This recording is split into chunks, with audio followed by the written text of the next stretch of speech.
Assalomu alaykum aziz obunachilar. Bugungi hikoyamiz yuragingizni larzaga soladi. Bu sevgi, sadoqat va taqdir to'qnashuvi haqidagi voqea. Oxirigacha tomosha qiling, chunki yakunida kutilmagan haqiqat ochiladi. Hikoya yashirin sevgi sonmasin. Men Malika, 26 yoshdaman. 3 yildan beri turmushdaman. Erim Jamshid juda tinch, mehribon, lekin ko'p hollarda sovuqroq inson edi. Menga e'tibor berganday tuyulardi, ammo yuragimda qandaydir bo'shliq sezilardi. Bizning oilamizda eng ko'p so'zlaydigan, eng mehribon inson esa qaynotam Rahmat aka edi. Rahmat aka 55 yoshda, sokin, dono va doimo mehrli ko'z bilan qaraydigan inson. To'yimizdan boshlab menga qizdek muomala qilgan. Ammo ba'zida u qarashlarda nimadir yashirindek tuyulardi. U qarasa yuragim titrar, ko'zimni olib qochardim. Bir kuni kechqurun choyxonada o'tirgan paytimizda qaynonam gap boshladi. Malika, sen kelganingdan beri bu uyga fayz kirdi. Rahmat aka kulib qo'ydi, lekin nigohi menga qadalgancha qoldi. O'sha nigohni eslasam yuragim galatib oladi. Mehrmi bu, afsusmi yo xotira? O'sha kech men hovliga chiqib oyga qaradim. Rahmat aka ham tashqarida ekan. Uxlolmayapsanmi? Dedi u yumshoq ohangda. Yo'q, biroz havoga chiqdim dedim. U jim turdi, keyin asta gap boshladi. Bilasanmi, ba'zida hayotda baxtni boshqa birovning qo'lida ko'rasan. Bu gap yuragimni larzaga soldi. So'zlar oddiydek tuyuldi, ammo ichida og'riq bor edi. O'sha kechdan keyin hammasi o'zgardi. Men u kishiga boshqacha qaray boshladim. U esa men bilan kamroq gaplashar, ko'zlarini yashirar edi. Ammo har gal men kulganimda u ham bexosdan jilmayar, keyin og'zini tutardi. Go'yo yuraklarimiz orasida sirli ip bog'langandek edi. Bir kuni tasodifan qaynonamga eski suratlar solingan albomni tartiblayotganimda Rahmat akaning yoshligidagi suratiga ko'zim tushdi. Qo'lida gul, yonida esa men. Yo'q, bu men emasdim, lekin menga juda o'xshash ayol edi. Qaynonam asta dedi. Bu Rahmatning birinchi sevgilisi Zilola edi. Yoshligida u qizga oshiq bo'lgan. Lekin ota-onasi ularning nikohiga qarshi chiqishgan. Men hayratdan qotib qoldim. O'sha ayol menga go'yo egizakdek o'xshar edi. Endi men hammasini angladim. Shu paytgacha sezganim, yuragimdagi galati tuygular bejiz emas ekan. Rahmat aka meni o'sha Zilolaga o'xshatgan. Balki shu sababdan o'g'lini menga uylantirganmikin. Tunlar uxlolmay o'sha suratni esladim. Yuragim og'rirdi.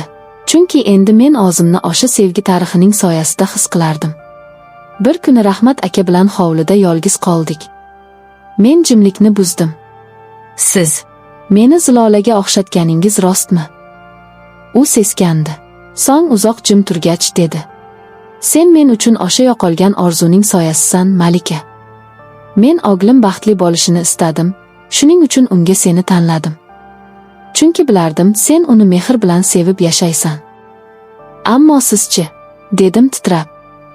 U jilmaydi, ko'zida yosh yaltiradi. Menga endi faqat kuzatish qoldi. O'sha so'zlar yuragimni yordi. Shundan keyin Rahmat aka menga uzoq qarashdan ham tiyildi. Har safar men hovlidan chiqsam, u boshqa tomonga qarardi. Go'yo yuragidagi tuygularni kammoqchi bo'lardi. Kunlar o'tib, Jamshid ish yuzasidan boshqa shaharga ketdi. Uyda men, qaynotam va qaynonam qoldik. Bir kuni qaynonam tog'asining uyiga chiqib ketdi. Uy jimjit bo'ldi. Rahmat aka hovlida o'tirardi, men esa unga choy olib chiqdim. U dedi: Malika, hayotimda ko'p narsani yo'qotdim. Lekin bir narsani hech unutolmadim, bu his. Qanday his? Dedim. Sevish, lekin aytolmaslik. Ko'zlarimiz to'qnashdi. Shu on yuragimdan bir tomchi yosh sirgalib chiqdi. Men unga yaqinlashmadim, u ham menga bir qadam tashlamadi. Ammo o'sha nigohlar butun hayotimni o'zgartirdi. Ertasiga ertalab u meni ko'rmaganday sovuq gapirdi. Go'yo kechagi suhbat bo'lmagandek. Ammo o'sha kuni u ishga ketmadi. Kechga yaqin telefon chalindi. Qo'ng'iroq qilgan odam Rahmat aka yurak xuruji bilan kasalxonaga olib kelindi dedi. Men yugurib bordim. U behush yotardi. Qo'lini ushlab yig'ladim. Iltimos ketmang. Men hali sizdan uzr so'ramadim dedim. U sekin ko'zini ochdi. Malika, oglimni baxtli qil. Shunda men tinchman. Shu so'zlardan keyin u ko'zini yumdi. Kasalxona jim edi. Yuragimda esa bir dunyo bo'shliq qoldi. Go'yo hayotimdagi eng yaqin insonni yo'qotgandek bo'ldim. Jamshid kelgach, men unga hech narsa aytmadim. Faqat otasining vasiyatini takrorladim, baxtli bo'laylik iltimos. Yillar o'tdi. Har safar hovliga chiqsam, o'sha o'rindiqda Rahmat akaning jilmaygan chehrasini ko'raman.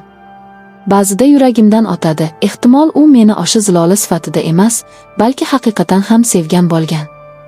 Ammo u sevgini aytolmay yuragiga ko'mgan edi. Men esa har kuni tongda hovliga chiqib shivirlab aytaman. Sizni unutmadim, Rahmat aka. Siz meni hayotda birinchi marta his qilishni o'rgatdingiz. Oy nuri tushgan o'sha o'rindiqda esa faqat shamol javob beradi. Agar bu hikoya yuragingizga yetgan bo'lsa, kanalga obuna bo'lishni, like bosishni unutmang. Bu voqea sevgi har doim aytilmagan so'zlarda yashirinib qolishini eslatadi. Keyingi hikoyada yana uchrashguncha sog' bo'ling.